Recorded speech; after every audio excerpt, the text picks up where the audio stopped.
안녕하십니까. 칸중국 코리아 이태윤입니다.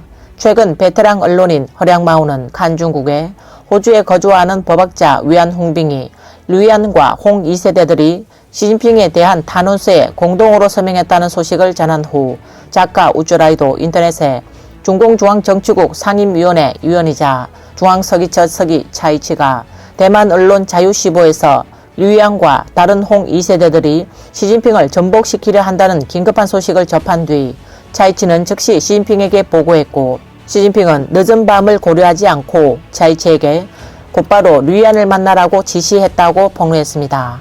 우쭈라이의 폭로는 매우 상세했습니다.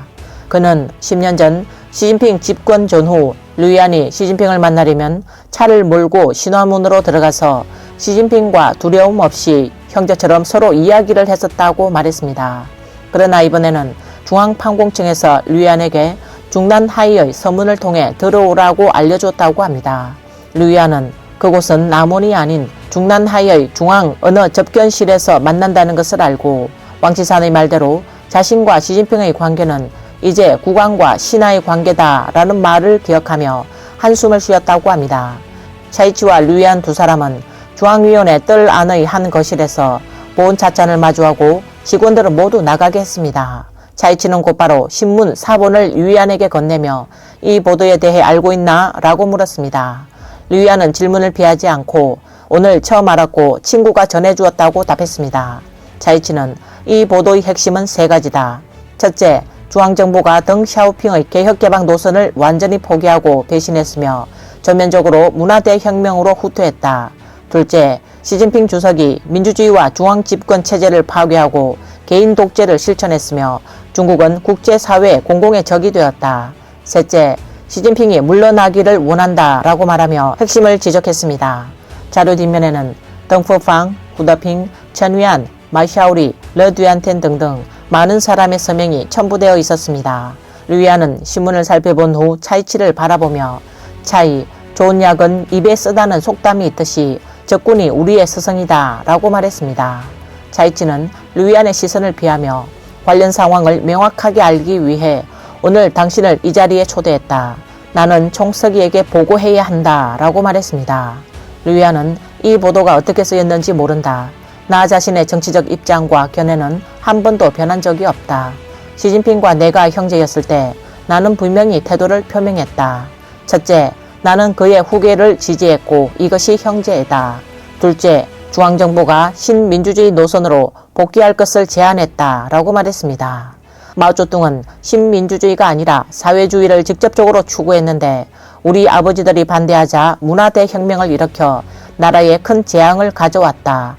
당신도 알다시피 내가 북경대학교 전국인민대표대회에 출마했을 때 문화대혁명 기간 우리 가족 중 4명이 사망하고 6명이 감옥에 갔다고 공개적으로 밝혔다. 지난날의 고통을 돌이켜보면 우리 후손들이 다시는 이런 고통을 겪도록 내버려 둘 수 없다.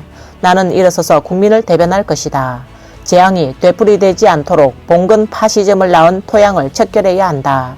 내가 시진핑에게 이 말을 되풀이했더니 시진핑도 항상 고개를 끄덕였다. 그의 가족도 전체주의 독재로 인해 큰 피해를 보았기 때문에 그도 동의한다고 생각한다. 차이치는 좀 짜증을 내며 류이안 동지, 이 글의 내용 제공자가 당신이라고 의심하는 사람들이 많기 때문에 이 글에 대한 입장을 표명해 주시기 바랍니다. 당신의 입장과 태도를 표명하고 이러한 관점에 명확한 선을 그어야 합니다. 라고 말했습니다. 류이안도 심각해져서 차이치에게 차이, 내가 말하는 것을 메모하고 한마디 한마디씩 보고하는 것이 좋겠네. 내 나이에 진실을 말해야 내 부모님과 문화대혁명 때 돌아가신 친척들에게 떳떳하고 면목이 서지 않겠나. 당신이 진정으로 총서기를 사랑하고 우리 당과 조국의 장래와 운명을 생각한다면 곰곰이 생각해 보아야 할 것이다. 1950년대와 1960년대에 신민주주의가 실시되었다면 급진적 사회주의와 인격 숭배가 시행되지 않았더라면 그렇게 많은 재앙은 없었을 것이다. 수많은 혁명 선열이 희생된 것은 민주적 자유를 위한 신중국이지 전제정치가 아니다. 이것이 우리의 초심이자 사명이었다.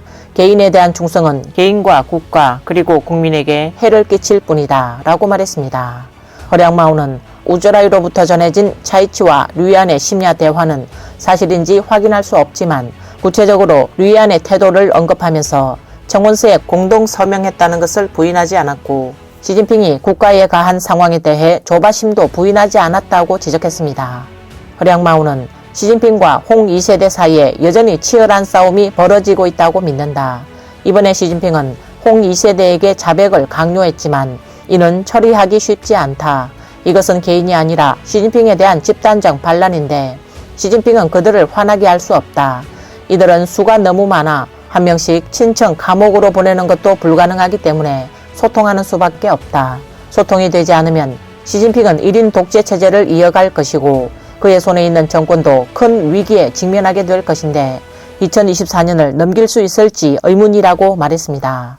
또 허량마오는 시진핑의 대처 방식이 이들을 모두 체포하는 것일 수도 있다. 그러나 그렇게 하면 쿠데타로 이어질 수 있다고 분석했다. 그가 그들을 체포하지 않으면 우쩌라이가 전한 소식처럼 자이체에게 류이안과 대화하고 중단하라고 말할 것이다. 그렇다고 문제가 해결되는 것은 아니다. 이들 홍 2세대들은 개혁을 원하고 심지어 정당 이름도 바꾸어 1989년 이후 체코, 폴란드 등 동유럽 국가들이 채택한 변혁의 길을 따르길 원한다. 만약 시진핑 당신이 물러나라는 권유를 받아들이지 못한다면 그리고 물러나지 않는다면 그들 중 누군가가 무언가 조치할 가능성을 배제하지 않는다. 그러므로 시진핑은 죽을지도 모른다. 1989년 12월 말 루마니아 지도자 차우세스쿠와 그의 아내가 군대에 의해 처형돼 그 자리에서 사망한 것을 보라. 시진핑은 자신에 대해 생각하고 어떻게 하면 좋은 죽음을 맞이할 수 있는지 생각해야 한다. 자발적으로 물러날 것인지 아니면 강제로 물러날 것인지 고민해야 한다고 말했습니다.